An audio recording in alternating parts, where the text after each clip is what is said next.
اعوذ باللہ من الشیطان الرجیم بسم اللہ الرحمن الرحیم وبہ نستعین وهو خیر ناصر ومعین۔ السلام علیکم ورحمۃ اللہ وبرکاتہ۔ نہایت ہی قابل احترام برادران اور خواہران کی خدمت میں دعا و سلام عرض کرنے کے بعد پروردگار عالم کی بارگاہ میں ہماری دعا ہے اس بابرکت مہینے میں معرفت اور شناخت کے ساتھ پروردگار عالم کی عبادت کرنے کی خدا ہمیں توفیق دے۔ کل کا درس کا خلاصہ ایک لائن میں اگر بیان کرنا چاہوں تو ہم نے یہ کہا آفاق اور انفس میں غور و فکر کرنے کا نتیجہ یہ ہوا کہ ہمیں ایک ایسے خدا کے بارے میں جس کے علم کی کوئی انتہا نہیں، قدرت کی کوئی انتہا نہیں، رحمت کی کوئی انتہا نہیں، حسن کی کوئی انتہا نہیں، اس کی مہربانی کی کوئی انتہا نہیں، ایک ایسے خدا کے وجود کے بارے میں یقین ہوا۔ اور فطری اعتبار سے ہم نے کہا نہیں، یقیناً ایسا ہی ہونا چاہیے، لیکن یہاں پہ سوال یہ ہوا کہ جب یہ فطری ہے تو اس کے راہ میں، اس کے راستے میں یا اس شناخت میں کیا چیزیں رکاوٹ بن سکتی ہے؟ تو ایک سب سے پہلی رکاوٹ یہ تھی کہ حد سے زیادہ اس عالم مادہ میں یا دنیا میں مصروف ہونے کی وجہ سے ہم اس فطری رجحان یا فطری شناخت یا فطری میلان کی طرف متوجہ نہیں ہوتے ہیں۔ اسی لیے دین مبین اسلام میں زہد کی بڑی تاکید ہوئی ہے۔ زہد سے مطلب یہ نہیں ہے کہ آپ کے پاس کچھ نہ ہو، زہد کا مطلب یہ ہے کہ آپ دنیا سے وابستہ نہ ہو، آپ کے پاس سب کچھ ہو لیکن آپ دنیا سے وابستہ نہ ہو، دنیا سے دلی لگاؤ نہ ہو، تو اس کو زہد کہتے ہیں۔ دوسری رکاوٹ تھی کہ خدا شناسی کی غلط تعلیم یا درست طریقے سے بچے کو نہ سمجھانے کی وجہ سے، غلط طریقے سے سمجھانے کی وجہ سے بعد میں یہ بچہ یا یہ انسان منحرف ہو جاتا ہے، جیسے ہم نے راسل کی مثال دی۔ تیسری چیز جو اس فطری رجحان کے رشد میں مانع بن سکتی ہے، رکاوٹ بن سکتی ہے، وہ دین اور خدا کے خلاف تبلیغات اور پروپیگنڈے ہیں۔ خصوصاً ابھی سوشل میڈیا پہ دین کے خلاف، دینداروں کے خلاف، اہل دین کے خلاف، دینی مراکز کے خلاف، خدا کے خلاف جو آپ برادران اور خواہران اس سے آگاہ ہے۔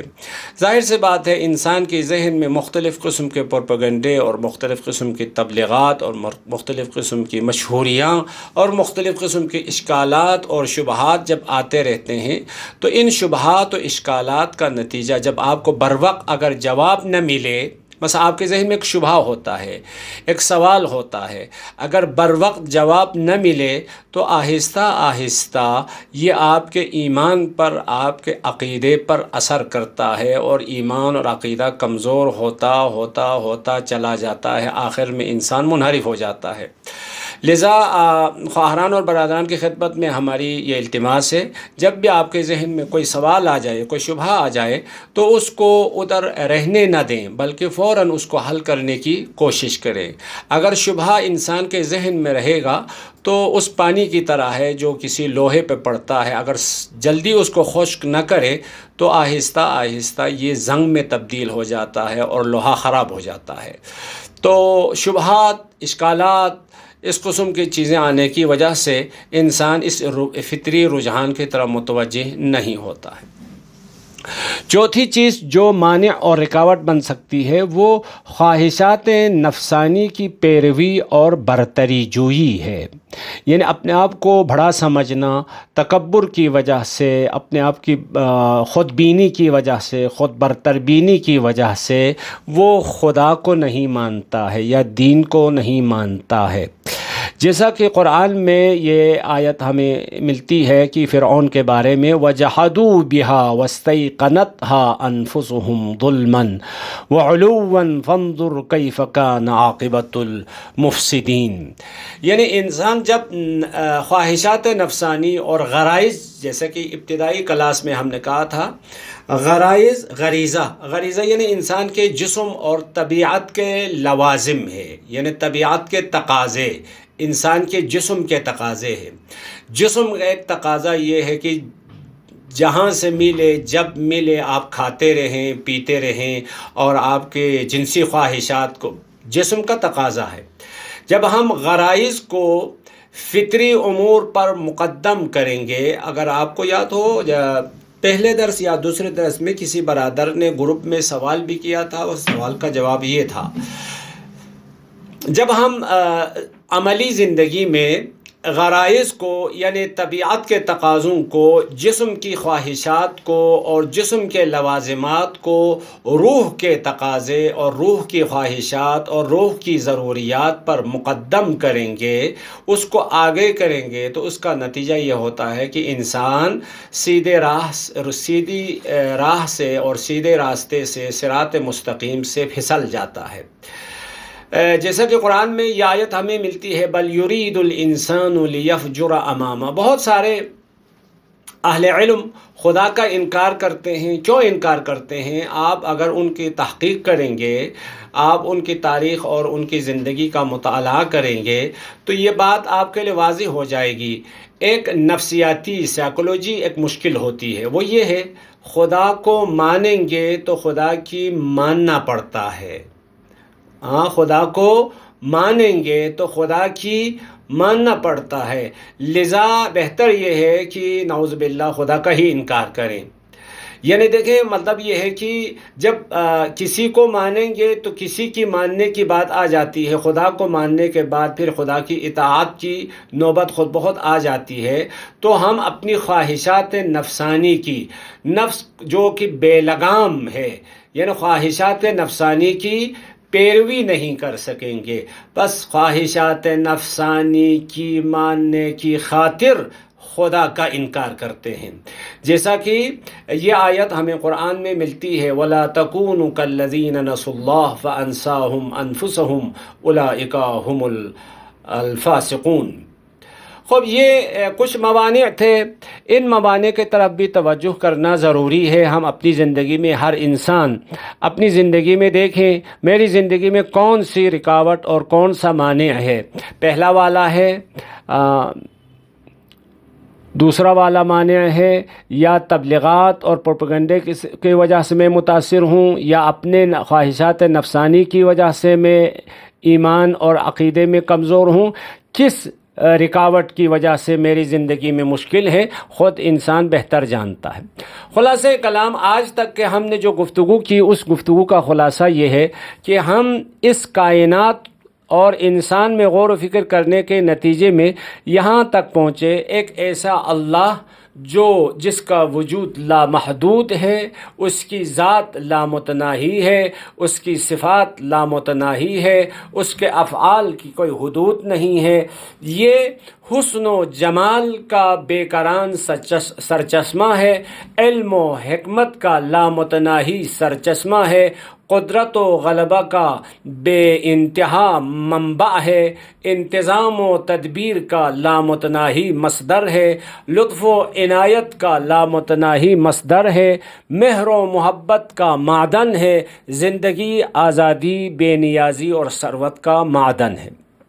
یہاں تک ہم پہنچ گئے تو ہم واپس پلٹیں گے جہاں سے ہم نے بحث شروع کی تھی. انسان کی شناخت کے بنیادی محور، ان میں سے ہم نے کہا تھا انسان کی تخلیق کا ہدف کیا ہے. اگر آپ کو یاد ہو درس دوم میں ہم نے کہا تھا انسان کی تخلیق کا ہدف کیا ہے. تو تخلیق کا ہدف جاننے کے لیے خالق کی شناخت کی ضرورت ہے، مخلوق کی شناخت کی ضرورت ہے. یہ کہا تھا نا اگر آپ کو یاد ہو. تو خالق کی شناخت کے دو طریقے، آفاق اور انفس. آفاق و انفس کا مختصر مطالعہ کرنے کا نتیجہ یہ ملا کہ ایک ایسا خالق ہے جس کے علم کی کوئی انتہا نہیں، جس کی قدرت کی کوئی انتہا نہیں، جس کی حکمت کی کوئی انتہا نہیں، جس کی رحمت کی کوئی انتہا نہیں. ایک علم والا، قدرت والا، حکمت والا، محبت والا، الفت والا، رحمت والا خالق نے ہی اس انسان کو بنایا ہے. یہاں تک پہنچ گئے. تو ہمارا یہاں پہ سوال ہے، جو تمام جوانوں کے ذہن میں یہ سوال ہوتا ہے، خدا نے ہمیں کیوں خلق کیا؟ ہاں، خدا نے ہمیں کیوں خلق کیا؟ ہماری تخلیق کا مقصد اور ہدف کیا ہو سکتا ہے، جو سوال ہم نے دوسرے درس میں اٹھایا تھا وہ آج ہم تکرار کریں گے۔ ہمیں کیوں خلق کیا ہے، ہماری تخلیق کا مقصد کیا ہو سکتا ہے۔ ٹھیک ہے، ہم عقلی طور پر دیکھتے ہیں۔ دیکھیں سوال آپ کے ذہن میں آ گیا نا، ہمیں کیوں خلق کیا، ہماری تخلیق کا مقصد کیا ہو سکتا ہے۔ ایک جواب یہ ہے، لغو اور بیہودہ طور پر خلق کیا، کوئی مقصد نہیں، کوئی ہدف نہیں، کوئی غایت نہیں، لغو ہے، بیہودہ، ویسے فضول کے طور پر ہمیں خلق کیا ہے، یہ احتمال بھی ہو سکتا ہے۔ دو، اپنی ضرورت کے تحت خلق کیا ہے، خدا خود ہم سے کچھ کام لینا چاہتا ہے، خدا کی ضرورت تھی لذا خدا نے ہمیں خلق کیا ہے۔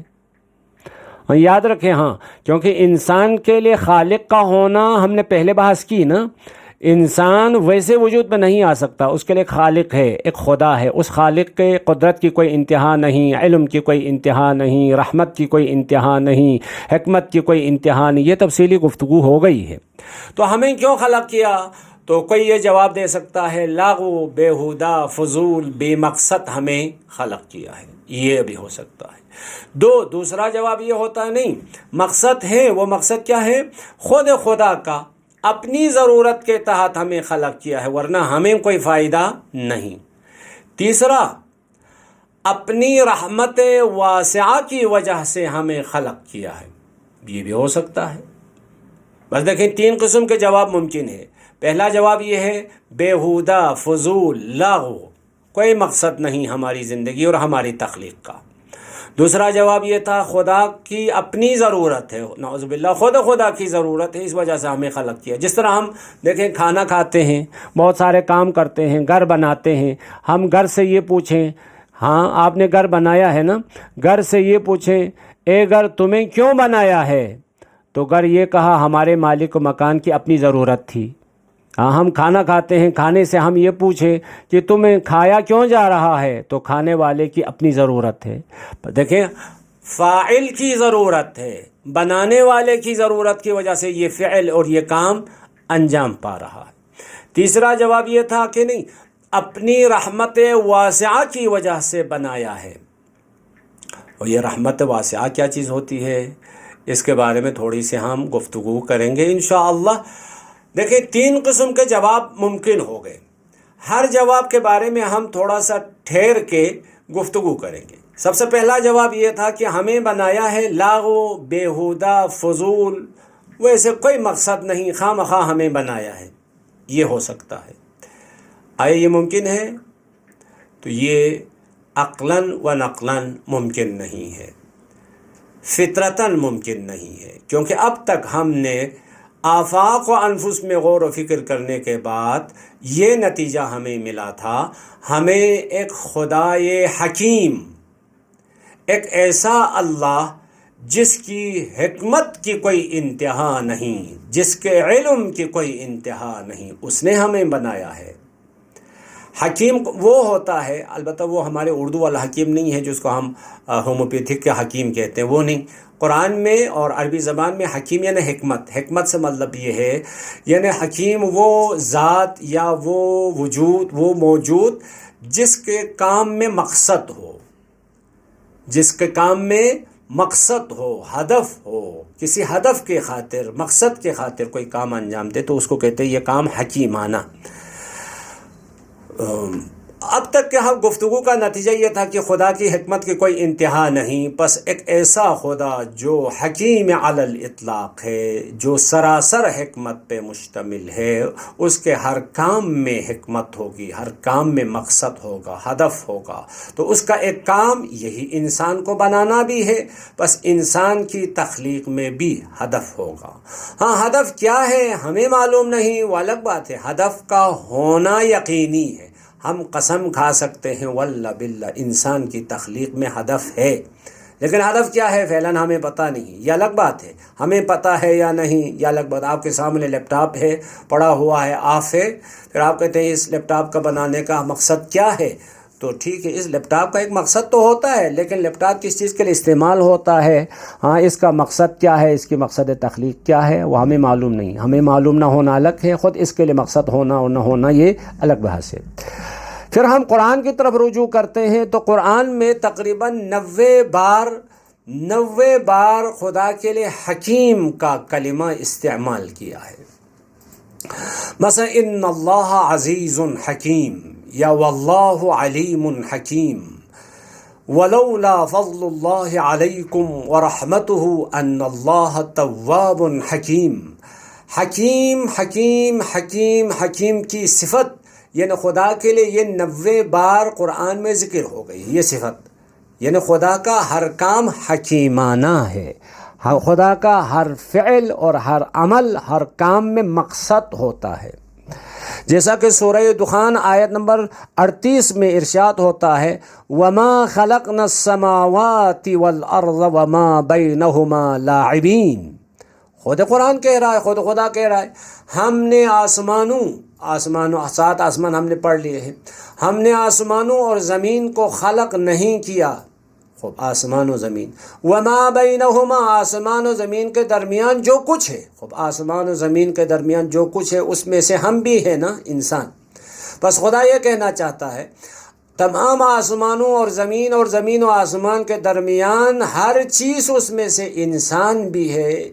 ان تمام چیزوں کو ہم نے وما خلقنا لاعبین، لہو و لعب، فضول، بے مقصد اور بے ہدف ہم نے خلق نہیں کیا ہے. اسی طرح سورہ 7 آیت نمبر 27 میں ارشاد ہوتا ہے وما خلقنا السماء والارض وما بینہما باطلا. ہم نے آسمان و زمین اور ان کے درمیان جو کچھ ہے، خب ان کے درمیان جو کچھ ہے اس میں سے ایک انسان بھی ہے. یعنی آسمان و زمین اور انسان کو ہم نے باطل خلق نہیں کیا ہے. ذالک ظن الذین کفروا، کافر لوگ یہ گمان کرتے ہیں جو خدا کا انکار ہے، ذات خدا کا منکر، صفات خدا کا منکر، ان کا گمان یہ ہے کہ آسمان و زمین اور آسمان و زمین کے درمیان جو کچھ ہے وہ باطل ہے، وہ سراب ہے، اس کی کوئی واقعیت نہیں، اس کی کوئی حقیقت نہیں، اس کا کوئی ہدف نہیں، اس کا کوئی مقصد نہیں. پھر خدا یہاں پہ کہتے یہ تو بھائی کفار کا ظن ہے، وہ بھی یقین نہیں، ہاں ظن کہتے گمان کو. خدا نے یہاں پہ کہا تھا کفار یہ گمان کرتے ہیں آسمان و زمین اور آسمان و زمین کے درمیان جو کچھ ہے وہ باطل ہونے کو گمان کرتے ہیں.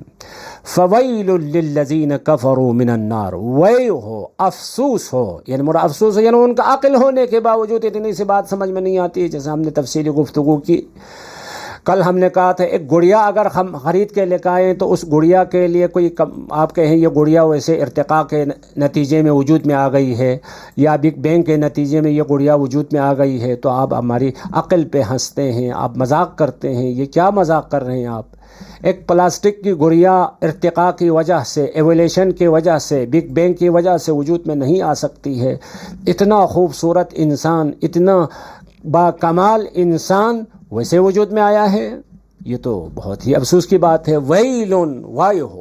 بس عقل بھی کہتی ہے انسان کی تخلیق کا مقصد ہونا چاہیے، ہدف ہے، اور قرآن بھی کہتا ہے اس کا یقیناً ہدف ہے، مقصد ہے. لاغو، بیہودہ اور فضول اس انسان کو نہیں بنایا ہے. بس پہلا جواب جو دیا تھا بیہودہ بنایا ہے وہ جواب رد ہو گیا. دوسرا جواب یہ تھا کہ خدا کی اپنی ضرورت کی وجہ سے ہمیں بنایا ہے. آیا یہ جواب بھی ممکن ہے یا نہیں؟ دیکھیں انسان کی تخلیق کا مقصد ہے، لیکن مقصد کیا ہے؟ خدا کی اپنی ضرورت. جیسے ہم نے مثال دی، ہم گھر بناتے ہیں، گھر کی ضرورت نہیں، گھر بنانے والے مالک کی اپنی ضرورت ہوتی ہے. فاعل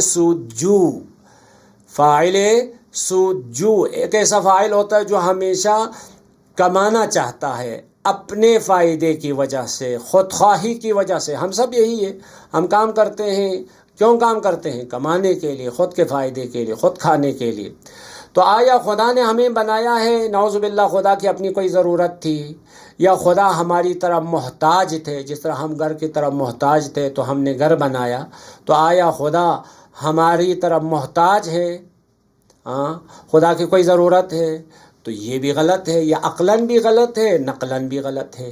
عقلاً اگر آپ کو یاد ہو ہم نے کہا ہم خدا غنی ہے، کئی بار فطری اعتبار سے ہم نے یہ ثابت کرنے کی کوشش کی خدا غنی ہے، اور قرآن کے سورہ توحید کے ذیل میں ہم نے کہا تھا اللہ الصمد ہے، اللہ ہر چیز سے بے نیاز ہے، ہر چیز سے بے نیاز ہے، تو انسان سے بھی بے نیاز ہے نا۔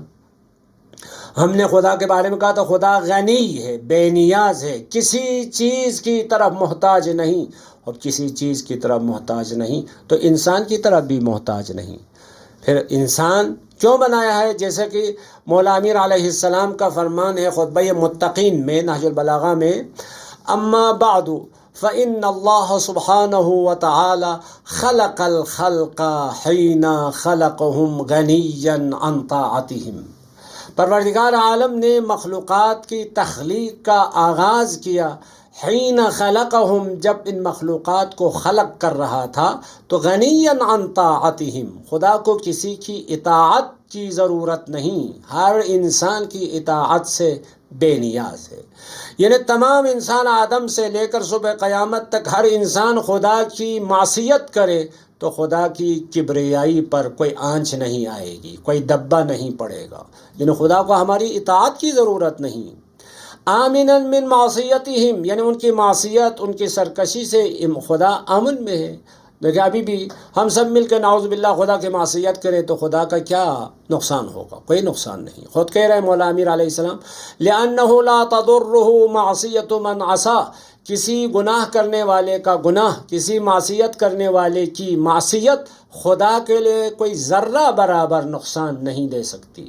ولا تنفعہ طاعت من اطاعہ، اطاعت کرنے والا کوئی نبی ہی کیوں نہ ہو، ولی ہی کیوں نہ ہو، کسی نبی کی اطاعت، کسی ولی کی اطاعت بھی خدا کو ذرہ برابر فائدہ دینے والی بھی نہیں ہے۔ نہ معصیت نقصان پہنچا سکتی ہے، نہ اطاعت فائدہ پہنچا سکتی ہے۔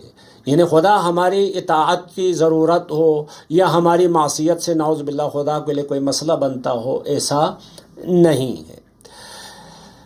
کیوں نہیں ہے؟ تو للہ ما فی السماوات والارض ان اللہ هو الغنی الحمید، آسمانوں اور زمین، اور آسمانوں اور زمین میں جو کچھ ہے وہ خود اللہ کا ہی ہے۔ ہاں اللہ ہر چیز کا مالک ہے، ہمارا مالک بھی اللہ ہے، اور زمین و آسمان اور اس کے درمیان جو کچھ ہے، جسے ہم نے کہا عرش الہی سے لے کر ایٹم کے ذرات تک، ہر چیز کا مالک حقیقی تو اللہ ہے۔ وَهُوَ الْغَنِيُّ، اللہ ہر چیز سے بے نیاز ہے، یعنی خدا کو کسی چیز کے محتاج ہو، کسی چیز کی ضرورت ہو، ایسی بات نہیں۔ یا ایھا الناس انتم الفقراء الی اللہ واللہ هو الغنی الحمید، سورہ فاطر آیت نمبر 15 میں ارشاد ہوتا ہے اے لوگو تم سب کے سب اللہ کی طرف محتاج ہو، ذات کے اعتبار سے، صفات کے اعتبار سے، فعل کے اعتبار سے، وجود میں آنے کے لیے اللہ کی طرف محتاج ہے، وجود میں رہنے کے لیے اللہ کی طرف محتاج ہے۔ واللہ هو الغنی، فقط اللہ بے نیاز ہے، اللہ کو اللہ وہ ذات کے اعتبار سے بھی بے نیاز ہے، صفات کے اعتبار سے بھی بے نیاز ہے، افعال اور اعمال کے اعتبار سے بھی بے نیاز ہے۔ بس عقل اور نقل دونوں کی روشنی میں یہ بات واضح ہے، خدا نے ہمیں بنایا ہے تو خدا کی کسی ضرورت کی وجہ سے نہیں۔ بس پہلا جواب بھی رد ہو گیا، دوسرا جواب بھی رد ہو گیا، اب رہ گیا تیسرا جواب۔ یہاں غور کرنے کی ضرورت ہے، خدا نے ہمیں کیوں بنایا تھا؟ سوال یہ تھا خدا نے ہمیں کیوں بنایا تھا؟ خدا نے ہمیں بنایا اس لیے، کیوں بنایا ہے؟ خدا نے ہمیں بنایا ہے تاکہ خدا ہمیں ہر قسم کی نعمتوں سے نوازنے کے لیے بنایا ہے، ہر قسم کی لامتناہی۔ اگر آپ کو یاد ہو پہلے درس میں ہم نے کہا تھا فطرت کے اندر جو آپ کی تلاش ہے، جو جستجو ہے، جو فطری رجحان ہے، آپ کہتے ہیں مجھے قدرت بے انتہا کی ضرورت ہے، علم بے انتہا کی ضرورت ہے، حیات لامتناہی کی ضرورت ہے، آزادی لامتناہی کی ضرورت ہے۔ یہ سب کے سب آپ کے اندر تھی نا، یہ سب چیزیں آپ کو دینے کے لیے خدا نے بنایا ہے۔ یعنی قدرت لامتناہی، علم لامتناہی، حیات ابدی اور عزت ہمیشگی سے نوازنے کے لیے اس انسان کو بنایا ہے۔ سورہ ہود آیت نمبر 119 میں ارشاد ہوتا ہے، ہم نے انسان کو کیوں بنایا؟ تو الا من رحم ربک ولذالک خلقہم، تمہارے پروردگار تمہارے اوپر رحم کرنے والا ہے، مہربانی کرنے والا ہے، احسان کرنے والا ہے، ولذالک، اسی احسان کی خاطر، اسی مہربانی کی خاطر، اسی رحمت کی خاطر خلقہم، انسانوں کو ہم نے خلق کیا ہے۔ یا سورہ اسراء آیت نمبر 20 میں ارشاد ہوتا ہے، کُلًّا نُمِدُّ ہؤلاء وہؤلاء، یعنی خدا کو مانے یا نہ مانے، ہؤلاء وہ گروہ، ہؤلاء یہ گروہ، مراد یہ ہے خدا کے منکرین اور خدا کو ماننے والے دونوں کو ہم من عطاء ربک، تمہارے پروردگار کے عطیہ ہم دیتے رہتے ہیں، وما کان عطاء ربک محظورا، اور تمہارے پروردگار کا عطیہ، یعنی عطیہ نے کیا، احسان، اس کی محبت، اس کی رحمت، اس کی مہربانی کسی کے لیے بھی ممنوع نہیں ہے۔ ہر ایک کو رحمت سے نوازنے کے لیے پروردگار عالم نے اس انسان کو خلق فرمایا ہے۔ اسی لیے یعنی رحمت الہی کا مطلب یہ ہے ضرورت مندوں اور مسکینوں پر احسان کرنا۔ امام خمینی رحمۃ اللہ علیہ کا ایک جملہ ہے، حقیقت رحمت را ہمون نفس وجود میدانت، یعنی خود ہمارا وجود خدا کی رحمت کا ایک مظہر ہے، کیونکہ وجود ہوگا تو پھر باقی خدا کی نعمتوں سے ہم استفادہ کر سکتے ہیں نا۔ بس اللہ کے کمالات میں سے خوب یہاں دیکھیں، مثلا ابھی فرض کریں آپ کے سامنے ایک موبائل ہے، آپ کا لیپ ٹاپ ہے، آپ نے بنایا ہے تو آپ کی کون سی صفت باعث بنی ہے، کون سی صفت محرک بنی ہے اس موبائل کو بنانے کے لیے؟ مثلا فرض کریں آپ سید ہیں، آپ مرد ہیں، آپ حافظ قرآن ہیں، آپ ٹیچر ہیں، آپ سائنسدان ہیں، دیکھیں مختلف قسم صفات ہیں نا آپ میں۔ یعنی سید ہونے کی وجہ سے آپ نے لیپ ٹاپ بنایا ہے، مرد ہونے کی وجہ سے لیپ ٹاپ بنایا ہے، حافظ قرآن ہونے کی وجہ سے لیپ ٹاپ بنایا ہے؟ نہیں، آپ کا علم محرک بنا ہے، آپ کا علم باعث بنا ہے اس چیز کی ایجاد کے لیے، درست ہے؟ تو پروردگار عالم نے بھی اس عالم کو اور عالم میں سے انسان کو ایجاد کیا ہے، انسان کو بنایا ہے۔ تو ہمارا سوال یہاں پہ یہ ہے، خدا کی کون سی صفت باعث بنی ہے، کون سی صفت محرک بنی ہے؟ یعنی دوسری عبارت میں کس صفت کی وجہ سے خدا نے انسان کو بنایا ہے؟ ہاں، شاید یہ سوال آپ پہلی دفعہ سن رہے ہیں، خدا کی کس صفت کی وجہ سے خدا نے انسان کو بنایا ہے؟ تو خدا کی رحمت کی صفت ہے، خدا کی رحمت کی صفت محرک ہے، باعث ہے، اصلی سبب ہے۔ ہاں، رحمت کی صفت کی وجہ سے خدا نے انسان کو بنایا ہے۔ یعنی خدا کے کمالات میں سے ایک اس کی سخاوت اور مہربانی اور رحمت ہے، یعنی سخاوت کی صفت، مہربانی کی صفت، رحمت کی صفت کی وجہ سے پروردگار عالم نے انسان کو بنایا ہے۔ بس انسان کیسا موجود ہے؟ انسان اس اللہ کا عظیم شاہکار ہے، لامحدود ذات کا سب سے بڑا جلوہ انسان ہے۔ یہاں تک شاید کچھ حد تک کیونکہ یہ آج ابھی جو ہم نے گفتگو کی یہ باتیں نئی ہے، معمولاً شاید آپ نے نہیں سنی ہوگی. بس تخلیق کا مقصد جاننے کے لیے یہ دیکھنا ہوگا کہ کس مخلوق نے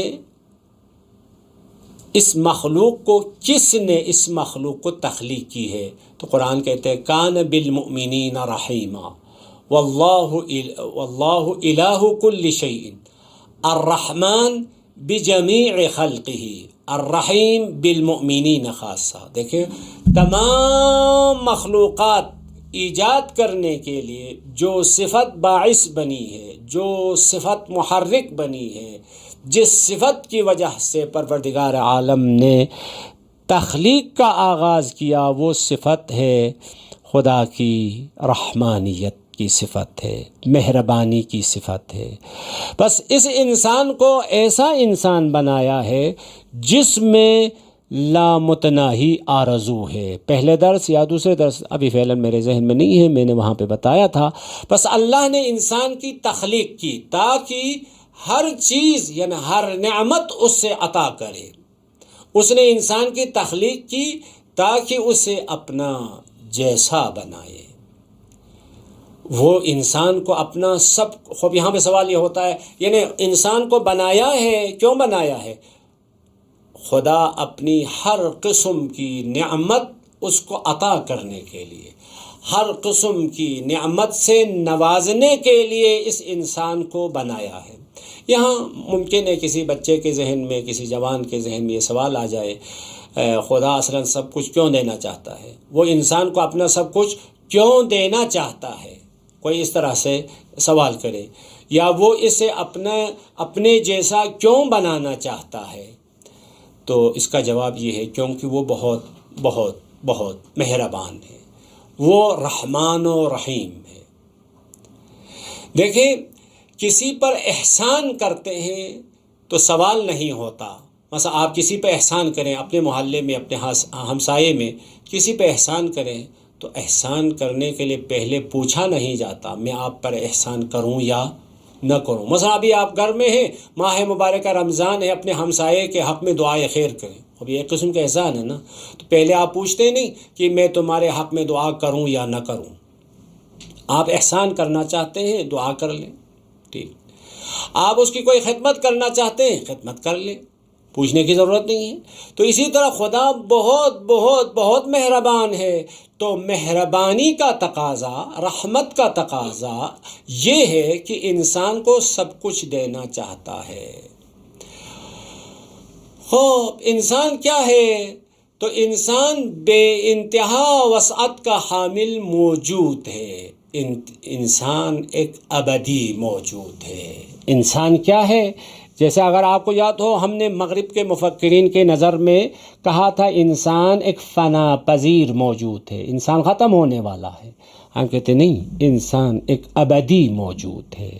جیسا کہ مولا امیر علیہ السلام کا یہ فرمان ہمیں ملتا ہے، خلقتم للبقاء لا للفنا.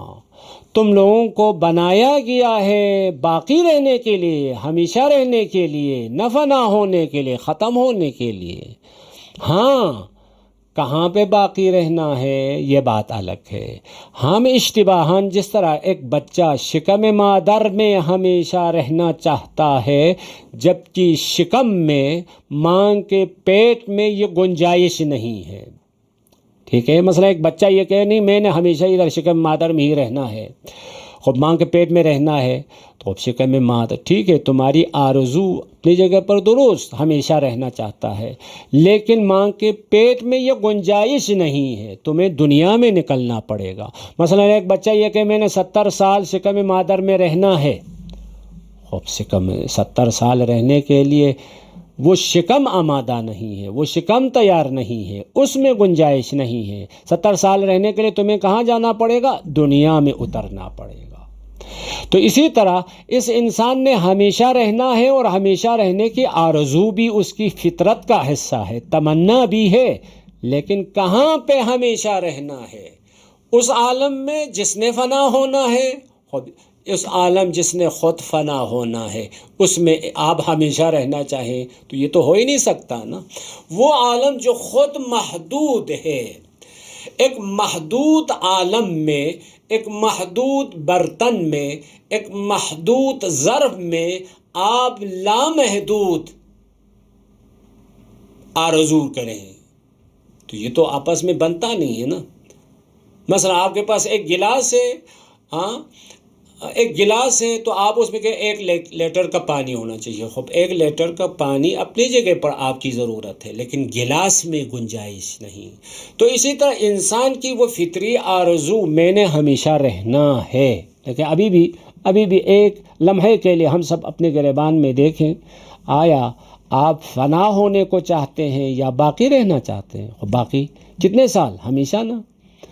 ہمیشہ باقی رہنے کی خواہش، آرزو، تمنا ہم سب میں ہے، لیکن اشتباہاً ہم اس دنیا میں رہنا چاہتے ہیں تو یہ نہیں ہو سکتا، کیونکہ دنیا میں گنجائش نہیں، دنیا محدود ہے، دنیا خود فنا پذیر ہے، لہٰذا ایک اور عالم میں منتقل کرنا پڑے گا جس کی وہ عالم خود ابدی ہو، وہ عالم خود ہمیشگی ہو، اس عالم میں ظرفیت ہو، اس عالم میں گنجائش ہو، تو وہاں آپ ہمیشہ رہیں گے۔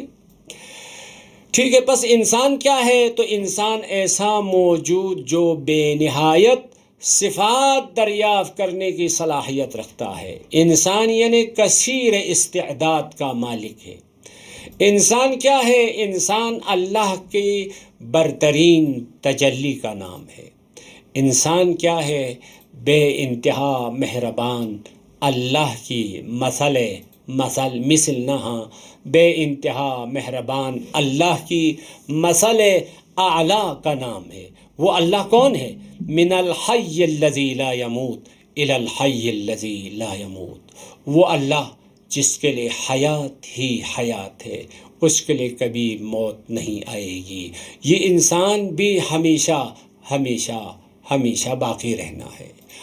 ہاں، البتہ اس دنیا میں نہیں رہنا ہے، کیونکہ اس دنیا میں گنجائش نہیں، اس ظرف میں گنجائش نہیں، اس برتن میں گنجائش نہیں۔ اس بچے کی مثال آپ یاد رکھیں جو شکم مادر میں 70 سال رہنا چاہتا ہے تو ہم کہیں گے 70 سال رہنے کے لیے دنیا میں آنا پڑے گا، ادھر گنجائش نہیں۔ تو اس انسان نے بھی ہمیشہ ہمیشہ زندہ رہنا ہے، کیونکہ اس کی فطری آرزو کا تقاضا یہ ہے۔ یہ ایک نقطہ ہوا۔ پھر ہم نے کہا تھا انسان کو سب کچھ دینا چاہتے ہیں، تو دنیا میں بھی اللہ نے جو کچھ بنایا ہے، دنیا میں ابھی سب کچھ دینے کا مقام، اب دیکھیں، اب سب کچھ جو کچھ اللہ کے پاس ہے وہ اس انسان کو دینے کے لیے اللہ نے انسان کو بنایا ہے، لیکن کہاں ملے گا، کیسے ملے گا، کب ملے گا، یہ سوالات اپنی جگہ پر باقی ہے۔ لیکن دنیا میں بھی جو کچھ اللہ نے بنایا ہے وہ کس کے لیے بنایا ہے؟ وہ اسی انسان کے لیے ہی بنایا ہے۔ عالم ہستی کو کس کے لیے خلق کیا ہے؟ عالم ہستی کے بارے میں ہم نے پڑھا تھا، عالم ملک ہے، عالم ملکوت ہے، لوح و قلم و کرسی و عرش و سب کچھ نا، یہ جو کچھ اس عالم میں ہے وہ سب کے سب عالم ہستی کو پروردگار عالم نے انسان کے لیے ہی بنایا ہے۔ جیسا کہ قرآن میں ارشاد ہوتا ہے، خلق لکم عربی زبان میں لام عربی زبان میں انسان کے فائدے کے لیے استعمال ہوتا ہے۔ خلق لکم، انسان کے فائدے کے لیے، انسان کی منفعت، انسان کے فائدے کے لیے خلق کیا ہے۔ کیا خلق کیا ہے؟ ما فی الارض جمیعا، زمین میں جو کچھ ہے، جمیعا جو کچھ، جو کچھ آپ دیکھ لیں زمین میں، پہاڑ دیکھیں، دریا دیکھیں، سبزہ دیکھیں، ہوا دیکھیں، جو کچھ چھوٹی چیز ہو بڑی چیز ہو، ہر چیز انسان کے لیے ہی ہم نے خلق کیا ہے۔ یعنی انسان ہمارا اصل محور ہے، اس انسان کے لیے اللہ نے سب کچھ بنایا ہے۔ ٹھیک ہے، تمام آسمانوں کو بھی انسان کے لیے بنایا ہے۔ جیسا کہ قرآن سورہ لقمان آیت نمبر 20 میں ارشاد ہوتا ہے الم تروا ان اللہ سخر لکم ما فی السماوات وما فی الارض، آیا تم نہیں دیکھتے ہو، آیا تمہیں یقین نہیں آتا، ان اللہ بے شک پروردگار عالم، سخر لکم ما فی السماوات، آسمانوں میں جو کچھ ہے وہ سب کے سب انسان کے لیے مسخر کر دیا ہے، وما فی الارض، اور جو کچھ زمین میں ہے، وَأَسْبَغَ عَلَيْكُمْ، اسبغ کہتے ہیں نعمت کی فراوانی، اسبغ علیکم نعمہ ظاہرۃ وباطنہ، یعنی ظاہری نعمتیں، باطنی نعمتیں، روزی سے لے کر، سلامتی سے لے کر، زیبائی سے لے کر، صحت سے لے کر، ہر چیز، ایمان سے لے کر، معرفت سے لے کر، اطمینان سے لے کر، حسن الخلق سے لے کر، امداد غیبی سے لے کر، علم سے لے کر، فطرت سے لے کر، ولایت تک، ہر قسم کی نعمت کی فراوانی کر دی ہے اس انسان کے لیے۔ بس انسان کو دنیا میں بھی پروردگار عالم نے جو کچھ بنایا ہے وہ انسان کے لیے، یعنی انسان کے فائدے کے لیے۔ فرشتے اور جنات بھی انسان کے لیے پروردگار عالم نے بنایا ہے، جیسے کہ سورہ بقرہ آیت نمبر 34 میں ارشاد ہوتا ہے وَإِذْ قُلْنَا لِلْمَلَائِكَةِ اسْجُدُوا لِآدَمَ فَسَجَدُوا، ہم نے تمام فرشتوں سے کہا اس آدم کے سامنے سجدہ کرو، فسجدوا، یعنی فرشتے بھی حقیقت میں اس بنی آدم کی خدمت گزار ہے، اس کی خدمت کرنے کے لیے۔ ہاں، فرشتے بھی انسانوں کی خدمت کرنے کے لیے ہم نے بنائے ہیں۔ خلاصہ حدیث قدسی میں ہمیں یہ جملہ ملتا ہے خلقت الاشیاء لک، تمام چیزیں، الاشیاء یعنی ہر چیز، کوئی چھوٹی ہو بڑی ہو، معنوی ہو غیر معنوی ہو، کوئی فرق نہیں پڑتا، خلقت الاشیاء لک، ہر چیز تمہارے لیے، لام فائدے کے لیے، یعنی انسان کے فائدے کے لیے ہم نے بنائی ہے۔ وَخَلَقْتُكَ لِأَجْلِي، خود انسان کو کیوں بنایا ہے؟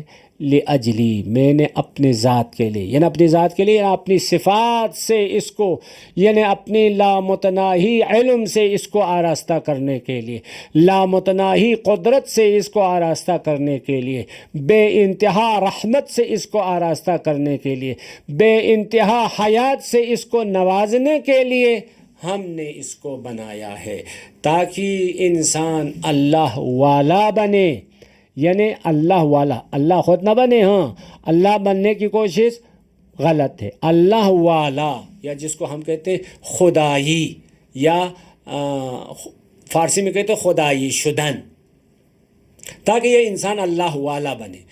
اللہ والا بننے کا مطلب کیا ہے؟ یعنی انسان کا اللہ تعالیٰ کی لامحدود اوصاف سے متصف ہونا، اللہ والا ہے یعنی کیا مطلب؟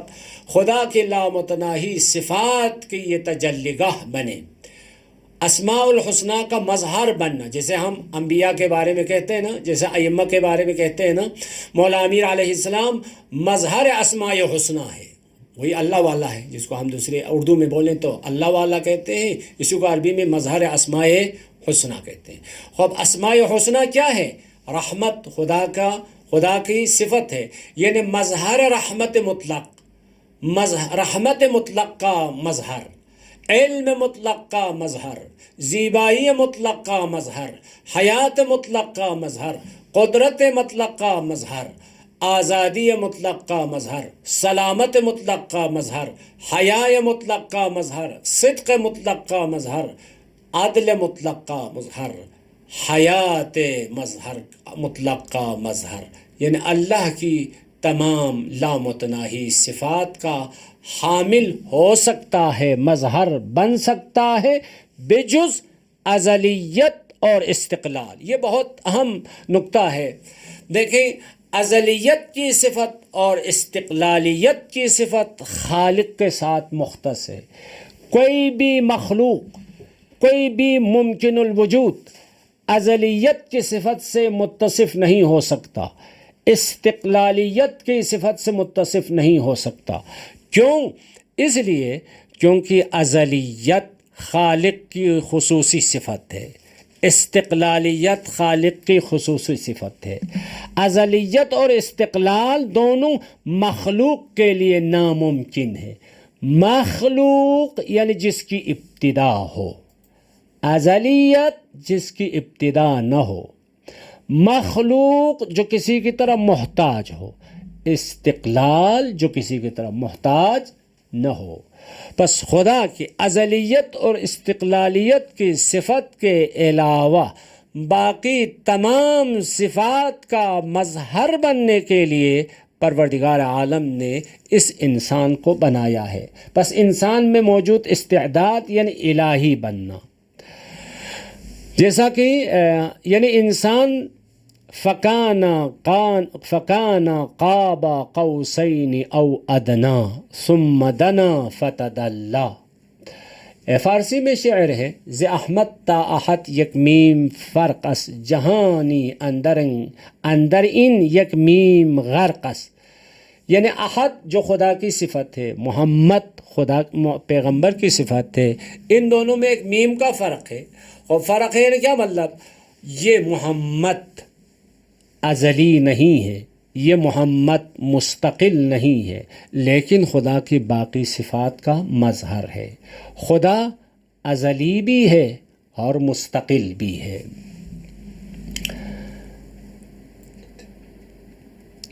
پس انسان میں موجود استعداد الہی بننا، خدائی بننا، اللہ والا بننا ہے۔ خدا بننا یہ غلط ہے، یہ انحراف ہے، لیکن خدائی بننا انسان کے مقصد تخلیق ہے۔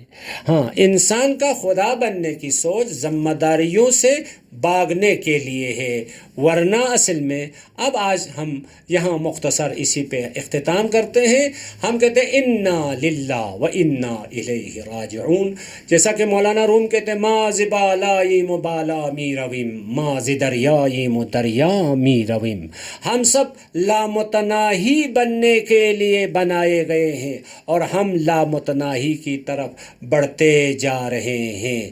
تو یہ ہمارے مقصد تخلیق ہے، اسی پہ اکتفا کرتے ہیں۔ پروردگارہ ہمیں اس مہینے کی برکت ہمیں اپنے مقصد تخلیق کی طرف متوجہ رہ کر زندگی بسر کرنے کی توفیق عطا فرما۔ السلام علیکم ورحمۃ اللہ وبرکاتہ۔